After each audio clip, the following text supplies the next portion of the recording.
Dust rose behind the horse as the cowboy slowed near the old wooden gate, the same gate he had ridden past a lifetime ago, with anger burning in his chest and the taste of goodbye on his tongue.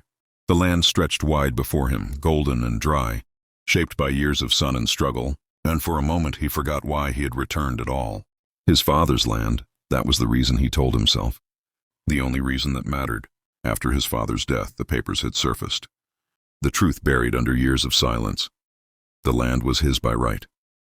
He had spent years riding from town to town, working cattle, fighting winters, building a name that never truly felt like his own, all while this land waited for him like an unanswered question.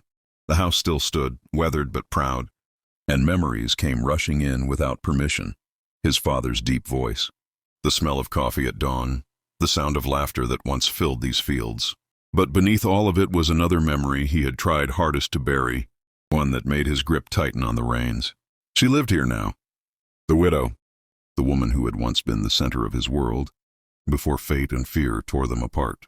He told himself she was part of the past, that whatever they'd shared had burned out long ago. But when he saw the figure standing near the porch, dark hair tied back, posture strong yet tired, his heart betrayed him instantly. She looked up, startled, and the years between them vanished in a single breath. The silence stretched, heavy and electric, as if the land itself was holding its breath. He dismounted slowly, boots crunching against the dirt, every step echoing with things left unsaid. She recognized him immediately. He saw it in her eyes, the flicker of shock, the guarded calm that followed. Neither smiled. Neither spoke. Too much history stood between them. He broke the silence first, his voice steady but low, telling her he was back to claim what belonged to his father.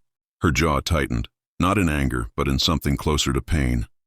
She told him she had kept the land alive after his father's passing, fought creditors, storms, loneliness, and rumors, all while carrying a grief that never fully healed. This wasn't just land to her, it was survival. The tension wasn't loud, but it was relentless, pulling them toward a collision neither was ready for. As the sun dipped low, painting the sky with fire and gold, he realized coming back for land was the easy part. Facing what he'd left behind was something else entirely. And if this story already has you feeling the pull of unfinished love and destiny, don't forget to subscribe, because this journey is only beginning. The first night back was restless, filled with half-sleep and memories that refused to stay buried. And when dawn came, it brought with it an uneasy truce neither of them spoke aloud. They moved around each other cautiously, like strangers pretending familiarity, sharing the land but not the truth. He watched her work from a distance, the way she handled the horses with confidence, the way responsibility had shaped her into someone stronger than the girl he once loved. She had changed, but so had he. Over breakfast, stiff conversation gave way to fragments of the past slipping through the cracks. Stories of hard seasons, losses endured alone, moments where each had wondered if the other ever thought of them. He learned her husband had been kind but distant, a man who loved the land more than people. And when he passed, she was left with debts, grief, and a ranch everyone assumed would fail. She learned he had run not because he didn't love her, but because he was afraid of becoming his father, tied to land, to responsibility, to heartbreak. As the day stretched on, unresolved tension simmered beneath every shared glance. The land itself seemed to conspire against them, forcing cooperation when a fence collapsed or cattle wandered too far. Working side by side reignited something dangerous, familiar laughter, brief touches that lingered too long, silences filled with unspoken longing. Yet when the subject of ownership surfaced, the air turned cold again. He insisted the land was legally his. She argued that sweat and sacrifice mattered more than ink on paper. Old wounds reopened and accusations flew, not cruel but painfully honest. She accused him of leaving when things got hard.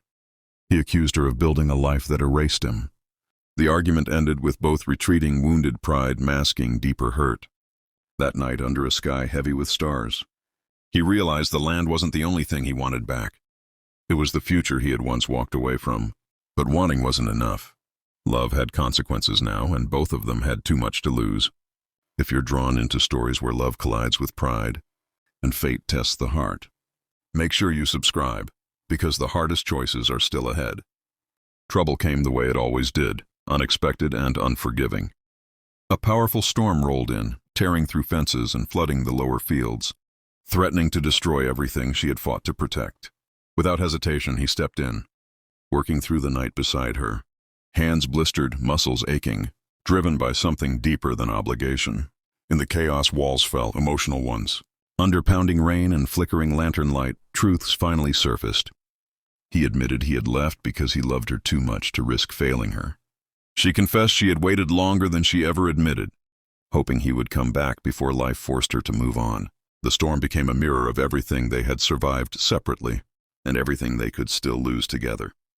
When the sun finally rose, exhaustion gave way to clarity.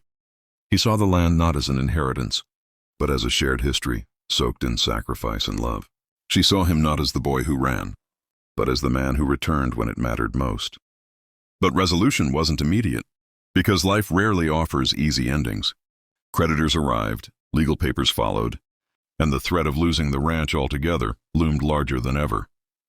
In a moment that defined him, he made a choice that surprised them both. He offered a partnership, equal ownership, shared responsibility, and a future built together, not claimed or taken. It wasn't a grand speech, just a quiet truth spoken with sincerity. She didn't answer right away. Trust, once broken, doesn't mend overnight. But in her eyes, hope flickered again. If this story of redemption, courage, and second chances speaks to you, subscribing helps keep stories like this alive, and the final chapter will make it worth it. The final decision came not in a courtroom or over paperwork, but on the land itself. As they stood watching the sun set over fields that had witnessed generations of struggle and love, she told him she didn't need saving. She needed someone who would stay. He promised not with words but with action, signing away sole ownership and choosing commitment over control. Together they faced the creditors, rebuilt what was broken, and slowly transformed rivalry into partnership, grief into growth. Love returned not as a reckless fire, but as something steadier, forged by loss and honesty. The land thrived again, but more importantly, so did they. Where silence once lived, laughter returned. Where fear once ruled, trust took root. He hadn't come back just to claim his father's land. He had come home to claim the life he was meant to live, and the woman who had always been his heart's true home. Some stories aren't about winning, they're about choosing what's worth fighting for. And if this story moved you, inspired you, or reminded you that second chances are real, don't forget to subscribe to the channel, because more powerful stories of love, destiny, and redemption are waiting just for you.